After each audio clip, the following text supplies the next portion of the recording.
반갑습니다. 사실은 일정은 10시 반부터 했는데, 경남통일부 오늘 노조위원장 선거가 있어서, 최대한으로 좀 빨리 당겨달라고 말씀드렸거든요. 그래서 일찍 사실은 노조위원장 선거를 일찍 마쳤습니다. 그런데 오늘 또 비가 와서 그런지, 지난번에 오셨던 분들이 안 오셨던 것 같아요. 그래서 좀 많이 기다린다 보니까 좀 이렇게 늦었습니다. 지금부터 동학농민혁명 역사학강 두 번째 강좌입니다. 오늘 강연을 해주실 분은 굉장히 유명하신 분입니다. 근데 좀 죄송스럽습니다. 근데 무슨 뜻인지 알겠죠? 죄송스럽다는 아니는. 자, 오늘 강의하실 분은 이희화 선생님이십니다. 현재 동학농민혁명 기념재단 이사장으로 계시고요. 역사문제연구소 소장님을 현재 하고 계시고, 그다음에 서원대학이라고 있죠. 거기 석자 교수님 계시고, 주요 잘 아시겠지만 선생님께서 글을 많이 쓰셨는데 그 중에서 중요한 책만 제가 소개를 드리도록 하겠습니다. 최근에 나온 책 한국사 이야기라는 책이 있죠. 긴 책이잖아요. 22권짜리를 쓰셨습니다.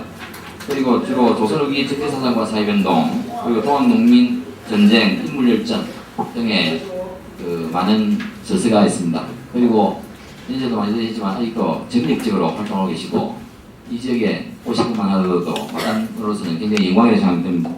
선생님을 소개해드리겠습니다.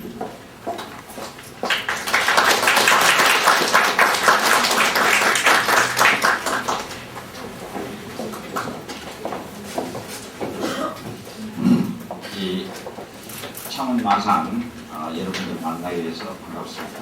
2년 전에도 제가 김광현 선생님 계시는데 와서 여러분들하고 만나서 술도 먹고 놀다 간 적도 있습니다. 이 도민으로 와서 같이 행사를 했습니다. 도민일보에 덕을 많이 받아갈까요? 그런 말로 좀 좋은 지역에서 이런 신문을 같습니다. 이 동학농민혁명은 실제 그동안에 너무 핍박을 받아오다가, 두 번째로는 우리 시민 또는 연구자들이 이 사업을 벌였어요. 1994년에 100주년 맞이해가지고 전국적으로 많은 활동을 벌였는데, 그건 절대로 어떤 국가의 지원이라든지 이런 것이 없이 순수하게 시민 차원에서 벌려서 어느 정도 그 의미가 많이 확산되었다, 이렇게 말할 수 있습니다. 그러다가 거기에 힘을 입어서 2004년에 국회에서 명예회복에 관한 특별법이 통과됐습니다. 그 특별법에 의해 가지고 이제는 국가 공식으로 이분들을 역적으로 오지 않고 민족운동을 한 불로 평가를 하게 됐습니다. 그래서 국가 예산, 즉 국민 세금에 의한 그런 돈을 받아가지고 여러 가지 지금 기념사업을 하는데, 이것도 그 중에 하나입니다. 물론 제일 작은 규모로 이루어질 것이지만, 내년에는 아마도 더욱 좀 부사장님하고 얘기를 했는데 좀 시간을 많이 가지고 알차게 이렇게 진행하도록 노력을 해보겠습니다. 커피를 좀 한 잔 주세요. 자, 제가 나이가 70인데 사실 한 1년 전에 제가 아주 초기 위암이 걸려 수술했는데, 원래 빼빼하고 조금만 했지만 사이 원래대로 좀 회복이 안 돼요. 한 3년 지나야 된답니다. 그럼 요새 또 술, 담배 다 하고 하니까 이게 더 안 되는 것 같아요. 자, 그런데 그렇지만은 나고 지금 여러분들 바쁘니 제쳐놓고 나고 앞으로 이거 3시간 얘기해달라고 하면 3시간 계속 해줄게. 자, 그러면은 우리가 110인제 일어났던 이 사건에 왜 일어난 그 원인에 대해서 얘기해 보도록 하겠습니다. 앞으로 1시간 하는 정보를 얘기하겠습니다. 먼저 신용우 교수가 와서 얘기했는데 중복되지 않도록 내가 노력을 해보겠습니다. 우리나라는 세계사적으로 봐도 아주 복잡합니다. 나라가 작아서 아주 단순한 것 같지만은 우리 역사는 너무나 복잡해요. 그래서 오늘날 여러분도 알다시피 중국에서는 고구려사, 고조선사, 백두산까지도 지금 헛소리하고 지금 전 난리를 치고 있습니다. 일본은 북한은 임나일본 여기 전공자 남재호 교수가 계시지만은 임나일본 주장하면서 특히 근대사에 그 정신대도 부정을 하고 독도도 자기네 땅이나 하고 내가 역사학자의 양심으로 독도 문제를 다 공부해봤어요. 절대로 그건 말도 안 되죠. 이런 중간중간 이렇게 야단을 쳐요. 그러죠. 근데 거기다 우리는 식민지를 겪고 같은 분단이 되고 이러한 한국 전쟁 이게 국제적인지 국내적인지 하여튼 이런 것들을 또 겪었죠. 그래서 이런 복잡한 역사가 전개되었는데 이럴 적에는 제일 좀 신나는 사람이 누군지 아세요? 역사학자입니다. 거리가 많아가지고 그래서 나도 요즘에 고구려, 독도 과거사 이런 것 때문에 맨날 불려다니죠. 자, 그런데 1894년 또는 혁명 또는 전쟁이라고 부르지만 여기에 의미는 두 가지만 먼저 전개를 하겠습니다. 그때 인구가 약 1,500만 명 조금 못 된다 이렇게 보면 됩니다. 근데 전국적으로 일어났어요. 딱 한 명도만이 그 봉기한 사례가 나타나지 않고 평안달까지도 좀 적기는 적었지만은 있었는데 그게 주로 쉽게 말하면 충청도, 전라도, 경상도 이 세 곳이 가장 강렬하게 일어났어요. 전국적인 강원도, 황해도 여러분도 김구 선생 유명하잖아요. 김구 선생도 10대 후반에 황해도 해주 감령을 점령하는데 앞장선 소년 접주였어요. 그러니까 딱 100분일째 다 나옵니다. 자, 이렇게 해서 그때에 적어도 100만 명이 참여했다 이렇게 얘기를 합니다. 또 민족사학자이신 박은식 선생은 30만 명이 죽었다 이렇게 썼어요. 진짜인지 아닌지 우리도 지금도 감히 그걸 같기도 하고 그러나 그 당시에는 그런 소문이 퍼졌던 것입니다. 그러니까 우리 역사에서 민중이라 할 무지랭이들이 잘못을 한 거 해가지고 바로 잡겠다고 일어난 그 사건이 가장 규모가 크고 가장 희생이 많았다는 것이죠. 여러분 만적에 난 고려의 노비가 나는 일으켰다 그거 제대로 이루어지지 않았어요. 홍정래 난 관서 농민전쟁이라 그러는데 그 몇 곡을 점령하다 말았어요. 다른 민중 운동이 이몽하게 난 있으면 그 충청도 한 5, 6개 곡을밖에 점령하지 않았어요. 임진왜란때. 그러나 1894년에 여기에서는 전라도 가명을 차지했습니다.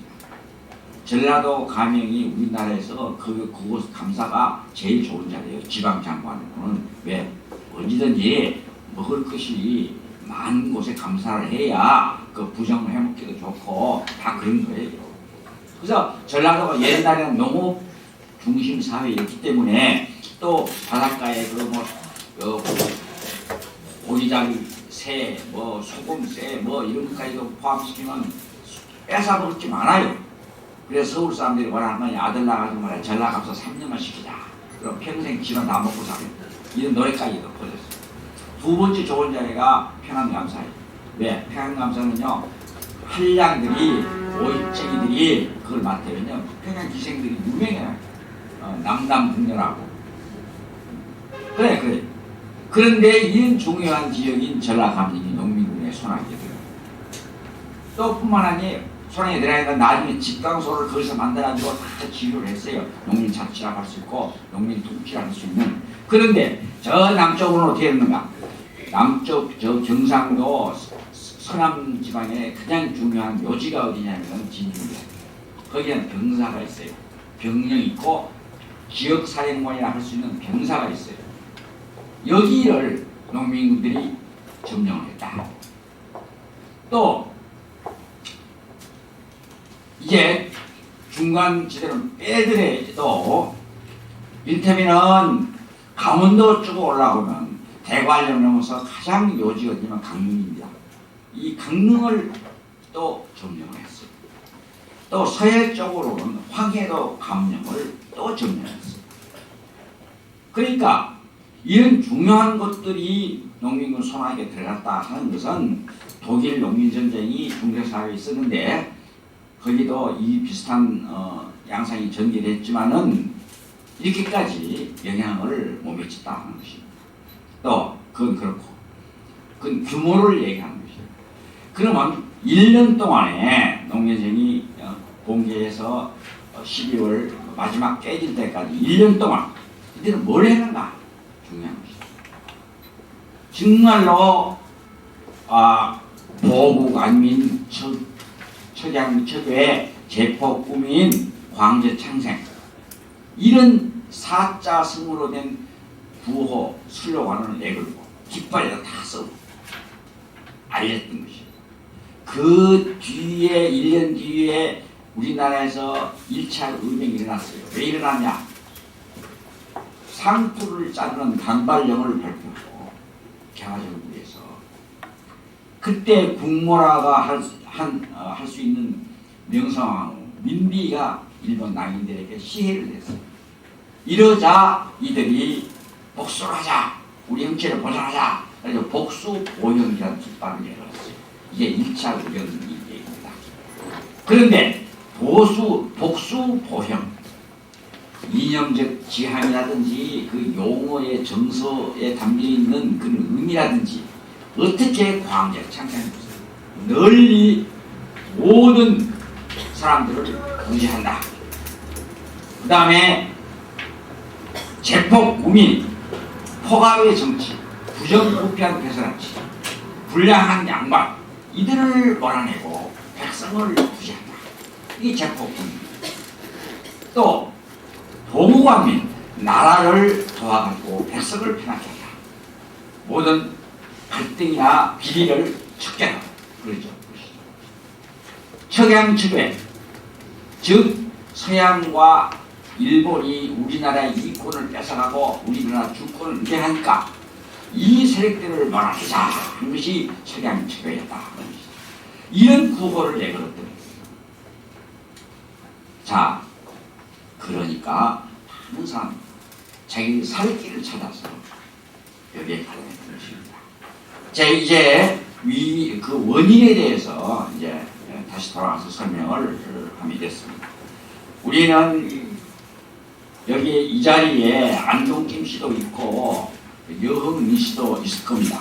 또 조선시대에 양왕의 후예라고 자부하는 분들도 있을 거예요. 나도 사실 나도 연안이가의 후손입니다. 자, 원고향인 경상도 저 김천 거창 내려가는 부성면이라고 있어요. 거창 쪽 내려가는 여러분들 많이 다니셨을 거예요. 거기 북도로 그 옆에 마을에 거기가 내 부모의 고향인데 거기 연안이가들이 살았어요. 농민 전쟁이 일어나자 다 도망가 버렸어요.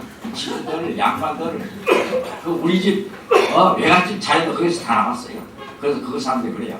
너는 나는 이 조상은 동학군들은 핏도를 받았는데 너는 왜 그 연구만 하고 돌아다니느냐. 그래서 제가 개인 이익을 위해서 그런 게 아닙니다. 이 역사를 좀 바로잡아야 된다. 이런 뜻이죠. 그런데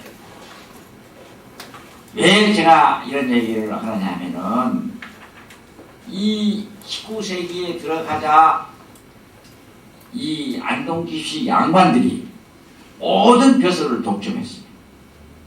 그리고 모든 벼슬을 또 팔아먹었어요. 그래가지고 지주가 안동김 씨하고 그때 10대 양반이 있었어요. 아까 나 같은 연한이가도 그 10대 양반에 들어가요. 여기 계실지 몰라도 발람 박씨, 달성 서씨, 그게 다 거의 10대 5대 양반에 들어갑니다. 그게 경주 김씨, 오성과 하나 말이죠. 그 오성님, 경주 이씨랑 광산 김씨, 뭐 이런 사람들이 다 들어가요. 이 10대 양반들의 벼슬은 또 다 해놓고 즐겁게 나눠먹었어요.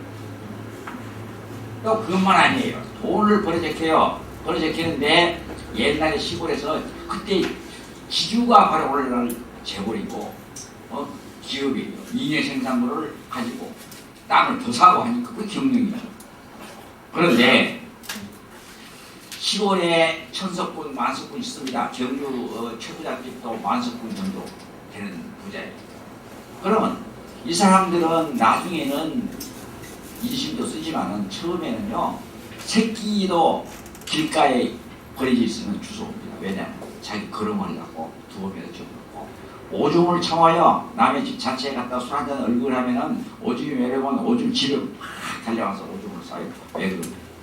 걸음을 합니다. 짜고 인색해요. 그래서 고리잡이 그냥 그것처럼 배고프고 먹지도 않고 지금 여기 일세 재벌도 그런 사람이 많았어요. 이렇게 보리대금을 해서 나는 이건 인정합니다. 이게 서민지주. 자기 노력에 의해서 땅을 사고 재산을 줍니다. 이건 나무랄 일이 아닙니다. 그게 고리대금업을 하는 게 악덕이긴 하지만은 그래도 그것은 봐줄 수 있어요. 벼슬을 팔아가지고 지기를 팔아야 하는 분들은 벼슬을 팔아먹고 땅 무지하게 사는 거예요. 이걸 학술적으로 말하면 관료형 지주라고 합니다. 전국에 10만 석군이 이때부터 등장하기 시작했어요. 그러면 그 지주가 뒤에 이건 식민지 해방 이후까지도 1948년 이후에 농지개혁이 됐어요. 그때까지 이어지는 얘기입니다. 지주가 소작료를 어떻게 받는 줄 아세요? 나는 지금도 이게 과정이다 이렇게 생각하는 경우가 많습니다. 쌀을 10섬을 생산했다면 9섬을 지주한테 바친다. 그런데 아무래도 과장 같아. 그래 쉽지 그렇다고 나오는 거 어떡하냐. 보통은 7섬, 7섬을 바쳐요. 석섬을 자기가 먹는 거예요. 뭐 그 얘기를 하면 길어요. 하여튼 간에 그렇게 했다. 그것이 일제시대에 막 싸워나가니까 5대5로 바뀌었다가 해방이 미 군정에 의해서 3대7로 바뀌었던 거예요.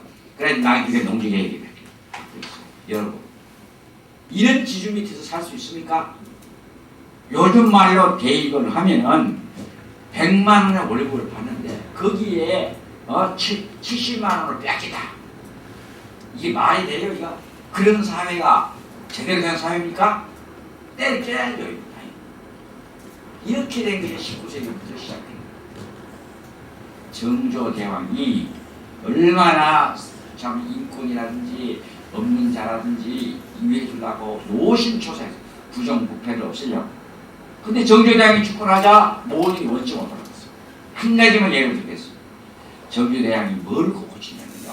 자기 궁궐에 있는 궁녀들을 없애버렸어요. 왜? 궁녀들이 시집도 못 가고 평생에 궁궐 안에 있다. 저러면 안 된다. 여권이 저렇게 당하면 안 된다 하는 것. 또 하나는 국가 예산이 국민들한테 월급을 줬어요. 그러니까 국가 예산이 저런 식으로 나가면 정말로 굶어 죽는 저 백성들 누가 돌아가요. 그래서 궁궐 예산을 줄인다 하는 데서 또 궁방전이 옛날에요. 임금이 후궁에 나가고 새끼는 어떻게 많이 깠는지 아마 10명, 20명이에요. 막 그게 막 지금도 태국이 지금 그래요. 태국에 가봤더니 사기는 거론하는데 공주 아들 딸 막 쫙 서서 가지고 설전하고 그러고 이게 무슨 짓이야? 이게 까기만 하면 좋아요. 그게 아니라니까. 문제는 제 어린애부터 먹을 걸 평생 먹을 걸 땅을 내줍니다. 여기서 이걸 궁방전이라고. 정조가 이걸 없애버렸어요. 그러니까 현물로만 지급을 좀 해라. 이렇게 했어요. 정조가 숫자 다 뒤집어져 버렸어요. 근데 정조가 하나 그래도 잘못한 게 뭐냐면 국리를 없애가지고 후궁을 거느리지 않아갖고 진짜 그건 아들 딸 하나밖에 못 낳았어. 그래가지고 뒤에 후손이 없어가지고 쩔쩔맸다고 임금 노릇 할 사람이 없어가지고 이런 게 이제 뭐랄까 부자유명이라 할까? 자 이랬는데 흥선대원군이 나와가지고 이제 임금의 아버지로서 집중을 하면서 그런 부정들을 깨려고 엄청 노력을 기울였어요. 그래서 특히 전통 유림들이 가지는 서원이 뭐 하는 곳인데 글을 가르치고 공자의 덕을 받들라 하는 곳인데 이것을 앉아가지고 여기 앉아가지고 당파 싸움이나 하고 또 제사를 지내거나 할 때 세금처럼 거둬요. 묵패라는 거 도장을 찍어가지고 하면은 부자들이 그 돈을 다 내놔요. 그뿐만 아니에요. 자, 그 종들을 거기다 두고는 군역 의무도 안 지게 하고 도피하는 곳으로 갑니다. 이러니까 흥선대원이 과감하게 철폐시켰던 거예요. 마음 몇 개만 남겨두고 곳곳에 언덕질하면 요즘에는요 제가 농담 교회에서 하는 얘기니까 이름 내 말을 시끄럽게 했지만 요즘 제가 버스 타고 이런 데 다닐 때 제일 많이 하자는 것이 산등생이 양지 바르고 나무가 가장 잘 자라고 보면 참 요만 썰어놓고 말이야. 거기다가 돌멩이가 이런 것 같다가 말이야 쫙 깔아놓고 또 저거 없애버리면 내가 대통령이 내가 참 쓸어버릴까. 또 어디 좋은 자리 보면 옛날에는 말이죠 절에서 옛날에는 서원에서 좋은 자리를 다 찾았어요. 언덕넘어 맨날 서원이 있었다고.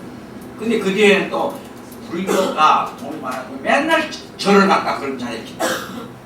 요즘에 그 맨날 십자가밖에 안 보여. 그거 가면 쫙 그래 돈 있으면 자 불쌍한 사람들 쌀 좀 팔아주고 병 아픈 사람 돌봐주고 그래야 되는 겁니다. 이게 동학농민의 정신입니다. 자 그랬는데 이 흥선대원군이 물러가고 이제 민씨들이 잡았어요. 이 민씨들은 안동 권씨부라고 찝쩍 먹는 사람. 이건 안동 권씨 양반이야 오히려 참 아니요 점잖은 사람들이에요. 이건 더 치사스럽게 해먹는 거예요. 작은 조그마한 데도 다 팔아먹는 거예요. 내국을 거두고. 응? 이런 짓을 또 계속 보고 있다가 뇌물을 정기적으로만 잘 바치면은 조금 연장을 시켜주고 안 바치면은 뭐 한 몇 달이고 있다가 갈아버려. 몇 달 있다가 갈아버려. 이러는 거예요. 이런 짓을 한 거예요. 그러니까 이 일제시대에도 친일파에다가 지주들이 전부 민씨들이 다 차렸어요. 이렇게 지금도 그 사람들이 땅이 많아요. 요새 친일파 땅도 많잖아요. 그거 맨날 싸우잖아요. 다 착지하고 온 거. 거기 민씨들도 굉장히 많아요. 전주시대 왕족들하고 이완용 송병기는 왕족은 아니지만은 자 이렇게 해먹었어요. 그래가지고 우리 연구자들은요 그때 훈련 명예당 같은 거 다 중요한 여사들도 다 전부 민씨. 근데 그 해먹더라도 조금 체면이 있기를 평가해야 된다니까 약간 좀 눈치도 있고 이건 너무 심하지 않아. 우리도 좀 반성 좀 하자. 뭐 좀 이렇게 좀 나가야 되는데 그런 거 잘 안 없어요. 명성왕후 뭐 애국자라고 뭘 만들라고 뭐 브로드웨이도 가서 틀고 뭐 했다고 그거가 잘못된 거예요. 나라가 많이 먹을 때 정말 제대로 해도 안 될 텐데 그런 부정부패 그리고 민비도 자기의 친척이 아니면은 친정부친 아니면 그건 자기의 오빠도 없어요. 다 먼 일가들인데 마음이 안 먹는 그러니까 이랬어. 흥선대원군하고 왕비하고 맨날 시작해서 싸우고 이런 현상이 일어났던 겁니다. 자, 그런데 여기에 또 하나의 변수가 뭐냐면 1876년에 이른바 여러분 알다시피 개항을 했어요. 개항을 했는데 참 한 가지만 더 얘기하겠습니다. 흥선대원군이 자기의 정권을 단단하게 만들어내기 위해서 무슨 짓을 저지르냐면 전주의 씨들의 권위를 높이는 그런 일을 해가지고 그때 당시에 전주의 씨가 왕족에 말아야 된다 해가지고 전국 전주의 씨를 발굴했어요. 근데 눈치 빠른 사람들은 전주의 씨가 아닌데도 얼른 자기가 전주의 씨라고 해가지고 바꿔버리고 전주의 씨라고 등록까지 다 하고 했어요. 그래가지고 이 사람들에게 특별 과거심을 종친과라는 걸 보였어요. 그 전주의 씨만. 왜 그러냐? 또 그 전에 철종이 이모니 왕족이 미약하니까 안철수의 사람들이 했다 하면 정치를 주물렀다. 그러니까 이걸 막기 위한 방법은 이게 부작용을 만들어요. 이게 미시들이 거기에 대항해서 더욱 심한데 그런 짓을 저질렀다. 이렇게 얘기할 수도 있습니다. 그런데 아무튼 이제 일본이 강요에 의해서 우리나라가 개항이 됐습니다. 그러면 우리는 개항을 할 수 있는 우리 나름대로의 내부적인 준비가 있어야 돼요. 근데 일본은 벌써 미국의 강요에 의해서 그 훨씬 전에 개방을 했습니다. 미국이 프랑스나 영국이나 독일은 중국을 다 찝쩍거렸어요. 왜? 유럽에서 와가지고 이렇게 희망봉은 돌아서 오지만 인도를 먹고 베트남을 먹고 뭐 먹고 홍콩도 먹고 그랬잖아요 다. 근데 그걸 근거지로 해가지고 중국을 러시아는 또 육지로 와가지고 동방을 개척해가지고 그래가지고 중국이 찔러 발기죠. 홍콩 떼주고 요동반도 떼주고 나중에는 천년장 때는 타이완도 떼주고 자 브라질 수도께서 그 지금 시베리아라는 그 러시아 연해주라는 그곳은요 엥게스라는 사람이 뭐라고 글을 쓰냐면요 유럽의 다뉴브강 유역보다도 더 넓은 땅을 희생자 하나 없이 문서 종이로 사인 받아가지고 먹어버린 것이 러시아다 이랬어요. 사실 다뉴브강 유역이라는 말은 독일만이 아니라 오스트리아 그 일대를 다 말하는 것이다. 이렇게 넓은 땅. 근데 미국은 왜 중국 땅을 찝찝거리지 않았을까? 그 의문 나지 않아요? 이상하지 않아요? 그게 아니에요. 미국은요 뭘 먹어 제키냐면 필리핀 먹지 하와이 먹었죠. 하와이가 조그마한 거지만 하와이 그게 다 그 왕국이었어요. 그게 다 먹었어요. 그래놓고 동방으로 진출하려는데 문제가 생겼다. 왜? 그때 미국에 만든 군함이 기선이 전기기관습니다. 이 기선이 태평양 가로지르러 올 수가 없어요. 하와이에서 출발해서 직선으로 못 옵니다. 중국이나 한국이나 일본으로 와야 되는데 군대를 그게 식민양요 때에도 우리나라가 쳐들어왔지만 어떤 코스를 타고 오느냐면 하와이에서 출발해가지고 북쪽으로 올라가서 알래스카 그쪽에서 그 해협이 뭐죠? 베링 해협인가? 에? 베링이죠? 거기 쭉 있잖아요. 그걸 건너서 일본 북해도 홋카이도를 거쳐서 일본으로 오는 거예요. 그러면 중간중간 쉬어가지고 오는 거예요. 그래가지고 일본을 강요를 해서 개방을 한 것은 바로 자기들의 기지를 거기다 만들어요. 동방진주를 비워. 그러나 일본은 거꾸로 한 수를 먼저 배웠던 것이죠. 그런데 이래가지고 이제 우리나라의 시민 양명을 하고 통상을 해라 어쩌고 그래서 시험 보는 사건도 대동강에서 일어나고 그랬던 것이죠. 이랬는데 이제 우리나라는요 그래도 그쪽 나라 강대국 중에서 미국이 제일 그래도 점잖하다 해가지고 일본이나 중국에서는 쌀비자 미국이라고 써요. 근데 우리나라만 아름다운 비자가 쓴다고. 그건 우리나라만 그런 거예요. 그게 과거에 우리나라 사람들이 미국에 대해서는 호의를 가졌어요. 근데 왜? 벌써 그 전에 아까 말한 독일, 프랑스, 우리나라에 들어와가지고 다 이끌어놓고 그랬어요. 자, 그러면 정동 일대가 그때 외국인 거리였는데 거기에 이제 개항 이후에 이제 커피숍도 생기죠. 또 호텔도 생기죠. 양식 또 생기죠. 파라솔을 받고 있는 서양 여자들이 말이야 머리를 말이야 이렇게 하니 웨이브를 이렇게 넣고 힐로 하게 다 하죠. 색을 쫙 옷을 입고 돌아다니죠. 이게 양거리가 그냥 우리나라 사대부집, 양반집, 부잣집 그걸 보고 커피를 처음에 뭐 쓴 걸 왜 먹어? 나중에 맛을 한번 들여놓으면 아까 말한 민비, 고종, 순정이 커피 광이었어. 그래서 나중에 가독삭들이 커피에다 약을 타가지고 죽을 뻔했어요. 그뿐만 아니라 궁 안에 경복궁 안에 있으면서 도락국수도 먹고 양주도 먹고 양복 기지로 만든 그 카피 같은 어떤 돌막이 돼 있고 이런 것을 했어요.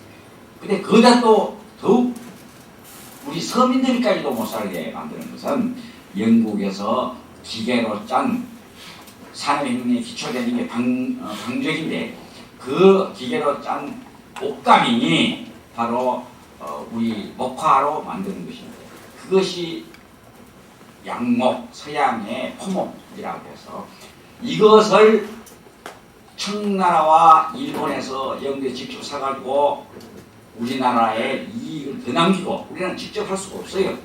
더 남겨야 시장을 팔아먹었어요. 그걸 하도 옷같이 결이 곱다고 해서 옥양목이라 이렇게 불렀던 거예요. 여러분 할머니한테 물어보세요. 옥양목은 다 아신다고. 여러분들 잘 모르는 분이 많을 거예요. 요새는 그런 건 안 돼. 별로. 그런데 우리나라는 목화라는 것은 농가에서 2대 부업이에요. 곡식 생산 다음으로 가장 중요한 부업이에요. 그것이 특히 들판지대에는 쌀을 보리를 싣고 해야 되는데 삼남지대에 그 밭에다가 목화를 그 다음에는 이제 소입니다. 그런데 이거 하니까 딸을 치우려 하는 그런 처녀들 또 뭐 이런 부모네들이 시장에 가서 혼숟가락 만들면 그게 눈에 우리 또 아버지 회답이 지금 얼마 안 되는데 이거 가지고 또 두루마기 지어주면 좋겠다. 그러니까 또 사다. 그래가지고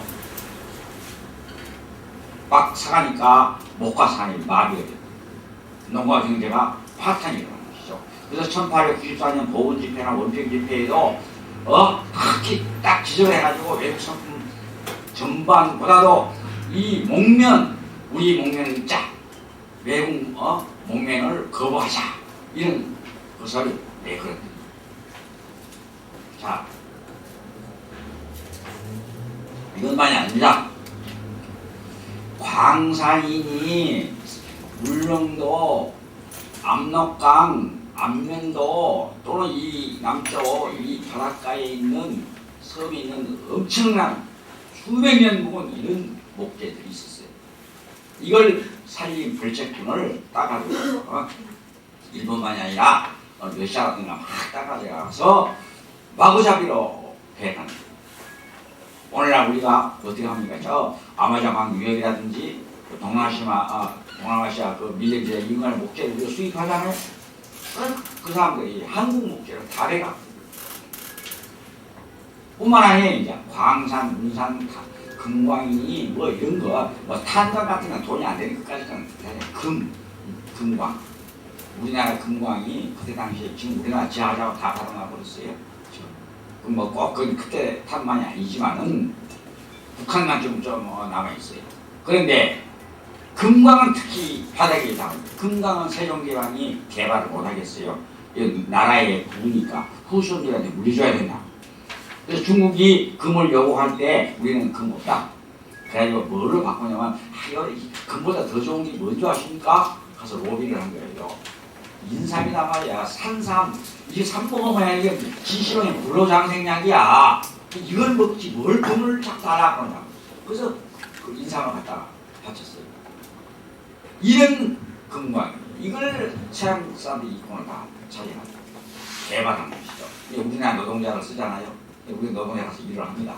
하면은 옛날에요 광산에서 순금맥을 발견하면은 그걸 꺼가지고 먹어버려요. 먹든가 뭐 똥구멍이 끼고 오든가 뭐 이런데 하여튼 의미한데 요새 마약 감치고 나오듯이 이랬어요.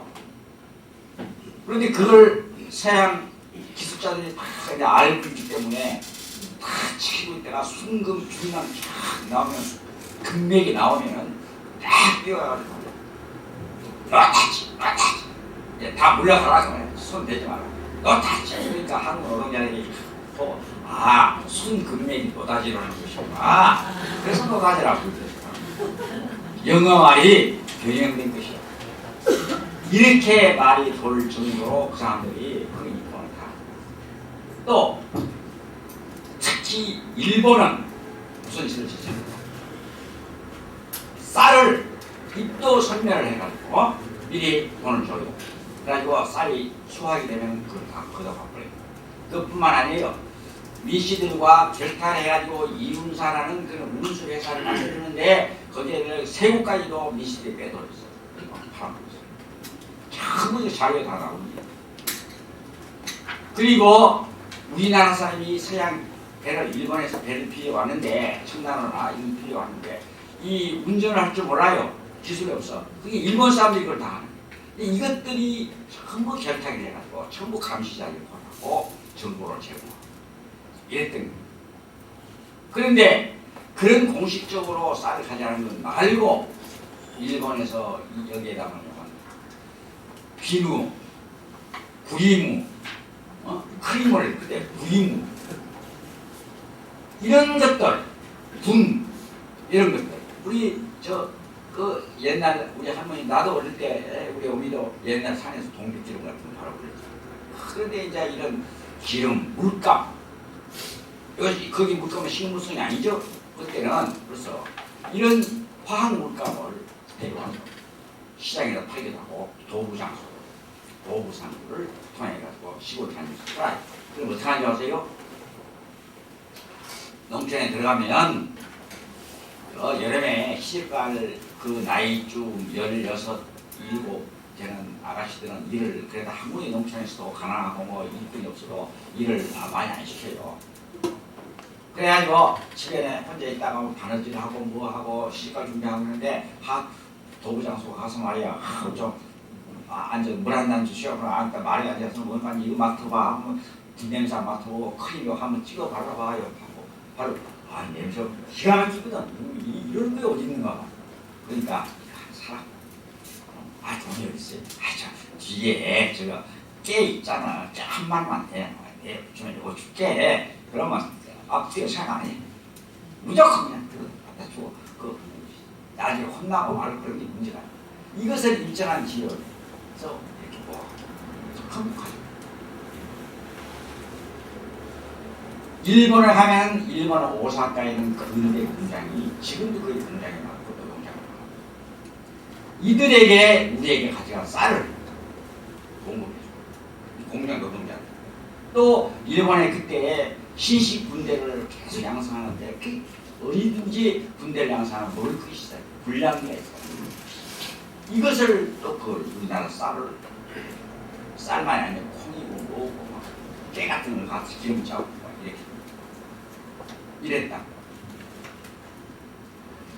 두 번째로는 이들이 소가죽, 쇠가죽 이것을 백정이나 도살업자들한테 부탁을 해가지고 쇠가죽을 비싸게 샀어요. 아니 뭘 했느냐? 그러면 우리나라는 소가 또 농촌에서는 집집마다 소가 있지만 그게 재산 목록이에요. 그런데 소가죽을 비싸게 파니까 이 막 몰래 잡아가지고 쇠가죽을 말려가지고 팔아먹었어요. 또 그걸 어디서 쓰는 거예요? 군인들의 장화, 그때 아스팔트도 없는 시대예요. 진곡이라 서울도 진곡이 남산에 거기는 하도 그 진흙 투성이 나서 진곡이라 부른 거예요. 일본이 거의 나중에 됐지만은 한국 한국에 진출하기 위해서 군인들 가방을 만들고 장갑을 만들고 장화를 만들고 사용해요. 그 다음에 마지막으로는 이 사람들이 다른 이권도 많이 먹었지만 일본은 무엇보다도 이 생선을 제일 좋아요. 그래가지고 우리나라의 의장이 어딘가, 중요한 의장이 어딘가 이래가지고 어민들에게 아까 말한 대로 그런 토 같은 걸 만들어가지고 그걸 또 수출하는 게 큰 가져가고 이건 별거 아닙니다만은 이래가지고 그들은 이 공장에서 만든 그 제품을 우리한테 또 팔아먹고 또 그들은 우리의 가지고 쇠가지고를 다 입고 우리나라를 침략한 군대를 양성하고 이 약속국가의 비리라는 것은 바로 이런 데에서 그런데 우리나라 농민들은 처음에는 아까 그런 천혜들만이 아니라 쌀이 유출이 되니까 우리나라 쌀이요 옛날에 그 인구의 이 정도의 생산량이라면 그냥 먹고 살만해. 왜 그러냐면 한 달에 참 1년에 한 가구당 쌀 한 성 갇혀 있는 데다가 보리를 심고 잡곡을 심고 또 바닷가나 산에 가면요 그때 먹을 것이 철철이 넘쳐요. 고려 도경에 보면 송나라 사람이 저 서해바다 갯벌을 지나 올라오면서 뭐라 할까 하니 서해바다 그 사람들은 호미 한 자루만 들고 나가면은 갯벌에서 무진장에 먹을 것을 찾아. 근데 나는 6.25 전에 어디 살았냐면 안민도에 살았어요. 안민도에 살았는데 그때요 요만한 꼬챙이 하나만 들고 가면요 밥도 못 먹어요. 쌀이 없어서 죽을 쫙 끓여주고 막 버리주고 끓이고 콩도 끓여주고 그 금방 한참 자랄 때 배가 푹 꺼져요. 무밥 그 많게 하지 그 무밥 먹어봐요. 그거 뭐 밥인 줄 아세요? 그런데 이럴 때 요 꼬챙이 하나 두고 바람개 하나 밥 위에 다닥다닥 붙여있는 국이 무지장하게 그리고 조그만 손으로 다 했죠. 뭐 고기도 필요 없어. 했지만 뭐 꼬막 같은 거 말이야 이런 거 조개 같은 데 줄줄이 나. 그러면 깡통 같은 거 주워다가 그 밑에 불을 바닷물 물 집어넣고 해서 그걸 삶아가지고 그것서 막 먹는 거예요. 또 낙지가 말이죠. 낙지는 굴에도 살고 뻘에도 살고 그래. 뻘 속에 들어가요. 여행이 쏙 들어갔다가 사람 인증 없으면 그럼 나 1시간씩 기다릴까? 그럼 여기 나와. 누가 이기나 보자. 그러니까 연예인이 발을 헛 머리가 있나. 그때 상대가 마음을 탁 생각할 때 탁 쳐서 약간만 하면 쫙 미끄러져. 탁 쳐서 붙었는데 그러면 그때 이게 무진장이에요. 이렇게 살 수도 있었어요. 산에 가보세요. 산에 가면 산 김성만이 많은 게 아니에요. 물론 김성이 많았죠. 그러면 거기에 산 냇물가에도 고기밥 물반이 할 정도로 그렇게 많고 뭐 과일도 뭐 맛이 없지만 요즘 뭐 어른 같은 거 먹어보니 참 별로 못 먹겠더라고. 옛날 산에서 먹어보라 그랬더니 안 되더라. 하도 우리 과일 요새 계란이 돼가지고 좋아서. 그렇지만 그런 게 있어요. 이 적당히 고구마 감자, 물론 고구마 감자는 그 뒤에 더욱 보급이 됐지만은 적어도 19세기에 돌아서는 상당한 정도로 보급이 됐었어요. 그런데 이런 것을 먹고 이렇게 하면은 쌀이 유출이 되니까 유럽 국가들은 쌀 안 가져갔어요. 딴 이권을 주로 먹으려고 했지. 그 일본에서 주로 가요. 그래가지고 이제 진짜 보릿고개가 오기 전에 벌써 우리는 기아에 더욱 커지게 됐어요.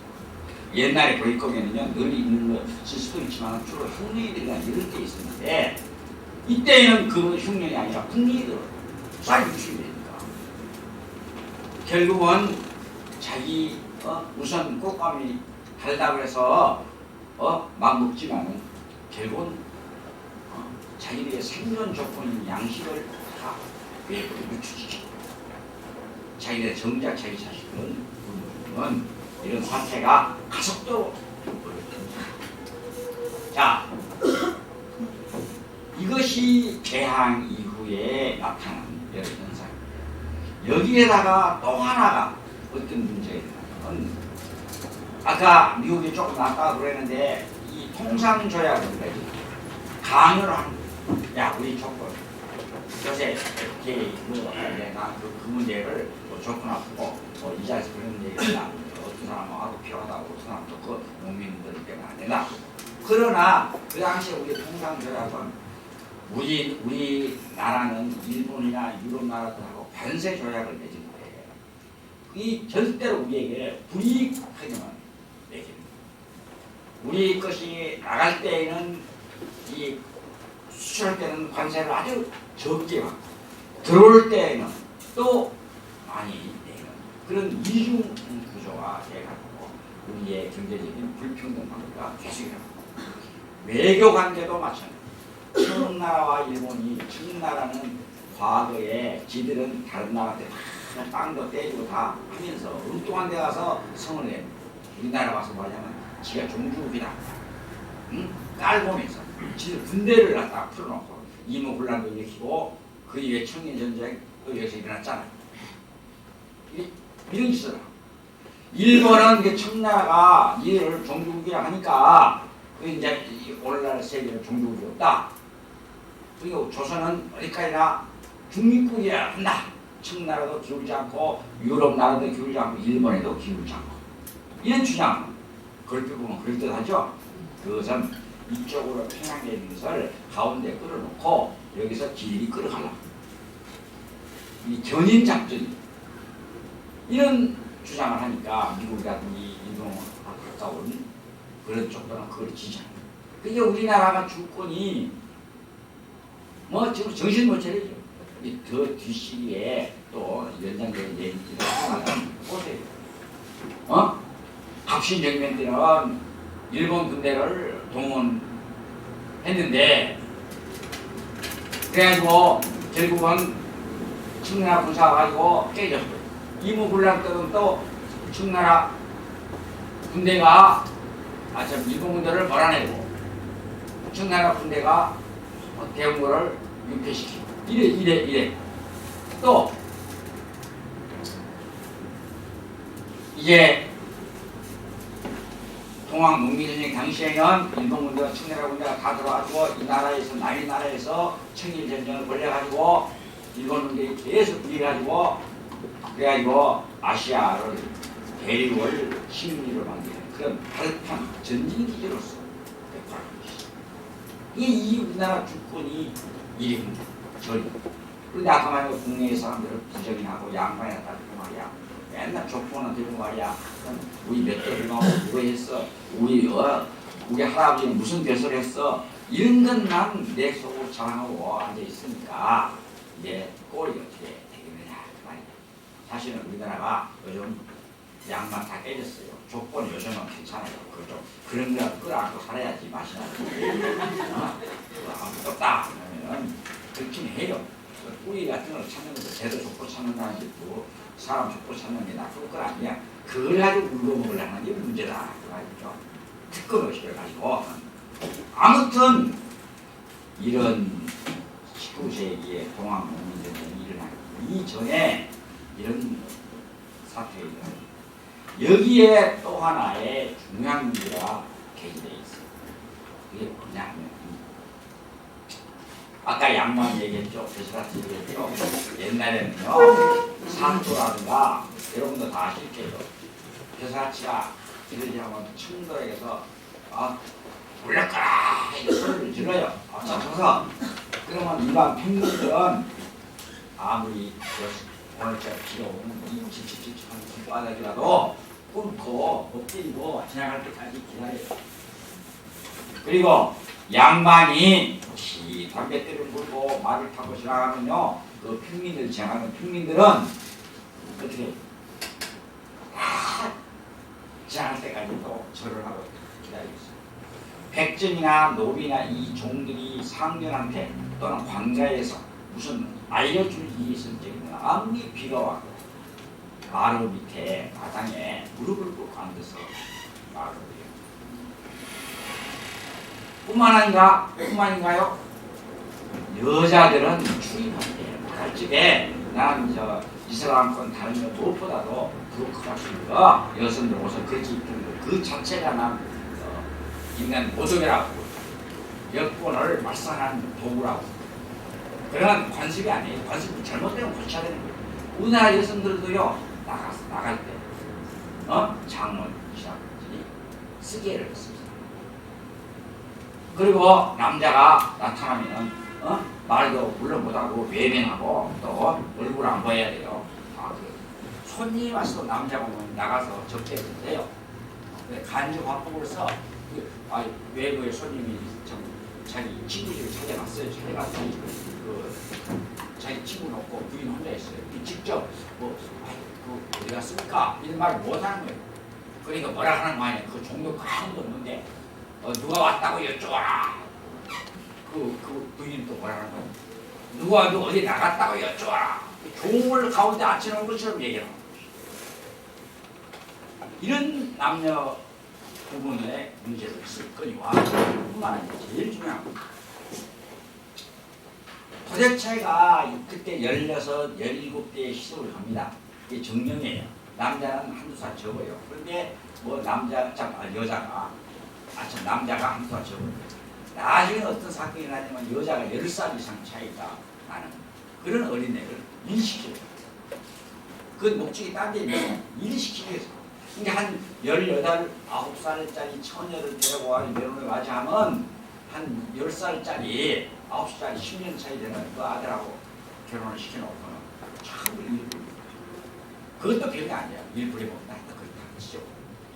이제 남편이 죽었어요. 사흘간을 왔다 갔다 하다가 결혼식 안 하고 신방도 차리 보기도 전에 죽은 경우도 있고 나중에는 좀 살다가 죽은 경우도 있어요. 어린애 데리고 업어주고 그러다가 남편이 죽고 그걸 죽었는데 이게 청산광 이걸 실감하는 거야. 이 말이 돼요? 여러분 그래가지고 이 청산과부들이 실감하지 못하게 만약에 시집을 가면은 양반 집안에서는 쫓아내야 하시고 그리고 그렇지 않더라도 그 아이가 그것을 서자와 같이 차별되고 개설을 한다든지 자기를 한다든지 그리고 또 족보에 그걸 기재 누구는 서자, 서출이다. 또 누구는 아까 말한 제가녀의 자식. 그러니까 이게 뭐예요? 얼마 전까지도 우리 호정이는 범죄자들한테도 기록이 있었어요.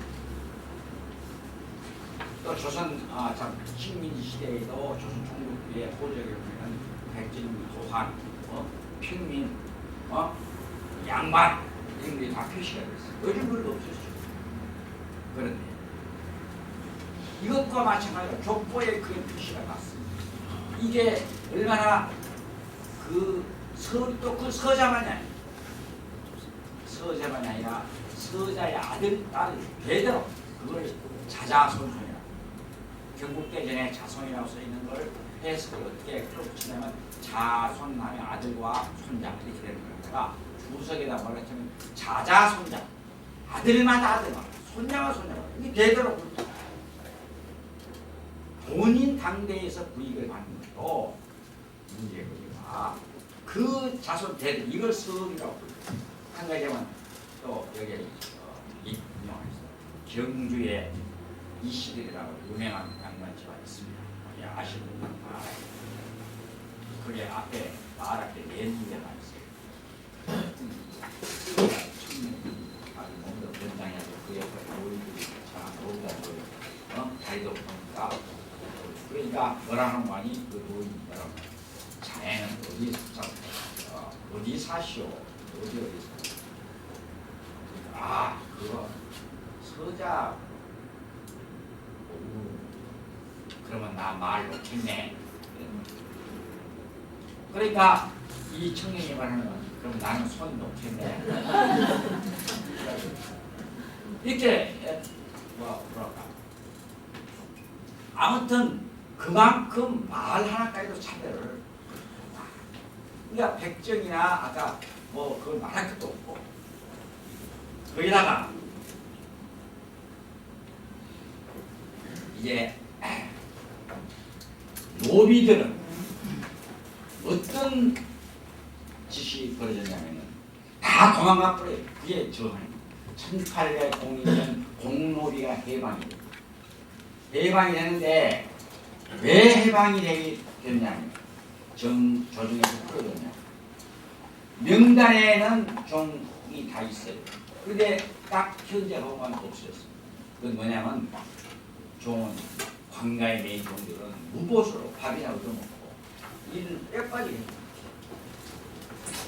그러니까 이제는 어떠하고 저 산속으로 들어가서 화진이 돼. 이제 의식이 깨어있어. 없어졌어. 근데 1890년대에도 산업인은 그래요. 이 산업인들도 다 도망가니까 노비를 잡으려고 민주운동 학생이라는 학생을 제거하면요, 어디 도망가 버리면 경찰에 그 잡느라고 도둑망은 일 뭐 이런 일 못했다. 이거보다 더 했어요. 그 노비를 잡으러 다니라고 다른 일을 못 보는 거예요. 포졸 들이 이것은 스스로가 자기 개방을 위해서 투쟁하는 과정입니다.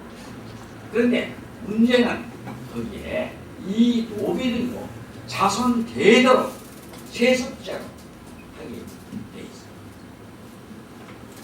그리고 한 번 노비가 되면 이제 영원히 노비가 되는 것이죠. 근데 문제가 되느냐? 가령 옛날에 지주나 양반들이 자기 집안에 노비를 여러 명 두고 그러면 처녀 애들이 보면 그 60대 늙은이가 그 어린애를 데리고 살아요. 그러다 아이도 막. 그럼 문제가 되는가? 아까 서자에 대한 부당한 대우를 줬다 하는데 그 아이를 낳은 아버지 신분을 따라가면은 이 종이 아니어야 되는 거지. 근데 조선시대의 모든 것은 남성 군인, 가부장, 이런 위치, 이것을 만들어줬죠. 옛날에요, 우리 아버지 돈도 벌어다 어디 한문이나 가르쳐주고 맨날 산에서 공부한다고 떠들어다니고 이런 일인데, 그래도 우리 며느리들이 말이야 집안에 제일 어른이니까 우리는 보리죽도 제대로 못 먹는데 어른은 쌀밥만 다 갖다가 줘요. 이것이 기본이에요. 근데 그게 부당하지 않아요? 아무리 나이 연세들이 좀 되시지만 이게 나이가 너무 들었다 해가지고 말이야 모든 아무것도 지 의문을 안 하고 막 무슨 어른 오시면 좋다니까 내가 어른답게 옛날 공부하다 그랬어요. 군군 실신 부부 자자 자식은 자식 닦고 임금 나와야 되는 거야. 지 노릇도 못하는데 이런 권위를 부리는 것이 이 남성 중사예요. 그런데 이 종의 자식만큼은 어머니를 따른다. 이게 천자 종모법이다. 천한 신분으로 태어났을 적에는 아버지를 따르는 것이 아니라 어머니 신분을 따른다. 이렇게 부당한 게 어디냐고. 큰 늙은이하고 사는 것도 억울한데 난 자식만이 말이야 지 애비 신분을 못 따르게 만든다. 이게 신분제 사회라는 것이 아까 지주 얘기는 했지만 이래서 이제 이서 신분제도와 이 지주제도 이것이 소위 어려운 말일지 몰라도 동부는 사회로 갖춘 기초가 됐던 것이다. 그럼 우리나라만 그런가? 우리나라 그런 게 아니에요. 실제는 유럽도 농건 농민이 있고 농노가 있었고 그렇게 됐어요. 우리나라도 그 틀을 벗어나지 못한 것이죠. 그것이 근대로 오면서 어떻게 바뀌느냐 이게 중요한 것입니다. 자, 이제 이 동학 농민 전쟁이 일어나기 그 이전에 우리는 이런 사회의 분위기, 제도적인 문제, 관계 이런 것을 우리 스스로가 청산하려는 노력을 곳곳에 버리죠. 아까 노래가 도망간다든지 이런 것들이 다 여기에 포함됩니다. 백정들의 부당한 대우는 노비보다도 더 심해요. 이 모자에다가 패행이를 써요. 백정. 그렇게 쓰게 되어 있어요. 보부상도 쓰죠. 자기 신분을 나타내는 것이다. 절대로 두루마리 같은 건 보입니다. 모든 차별이 천민들에게 다 씌워져. 그러니까 붉은 옷, 화려한 옷 이런 못 입게 했어요. 색깔이 나오죠. 물론 조선후기에도 검정 옷을 입어라 작년에 했지만은 그 옷만 봐도 전 백정, 전 종론 이거 다 안다. 저거 양말, 사람치. 그러니까 이 신분이 그 외형으로만 봐도 다 드러나니 예, 말을 아까 서자한테 반말한다고 그러는데 7살짜리 양반 아들이 60된 노인한테 반말해. 그게 예. 야 이리 오너라 그러면 예. 이것이 백전의 처리. 그러니까 이런 노비나 이런 사람들이 이 세상을 살 적 노예 근성이라는 게 있지만은 스스로가 이걸 깨려는 그런 움직임이 미안하게 일어납니다. 그래 가지고 먼저 시간에 동농민전쟁의 과정에 대해서는 얘기를 힘들고 같으니까 이거 안 되는 건 있겠지만은 그 대처로 간단히 요약하고 하는 겁니다. 1893년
강의 노래가 좀 들어보고 그랬습니다.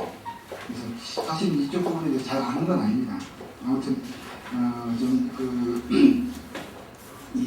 요즘 강의에 이희화 선생님이라든가 신영우 선생님의 이제 강의가 있었을 테니까 전국적인 상황 같은 것은 아마 다 아시게 됐을 겁니다. 그래서 이제 일단은 제가 지금 이 진주에 있다 보니까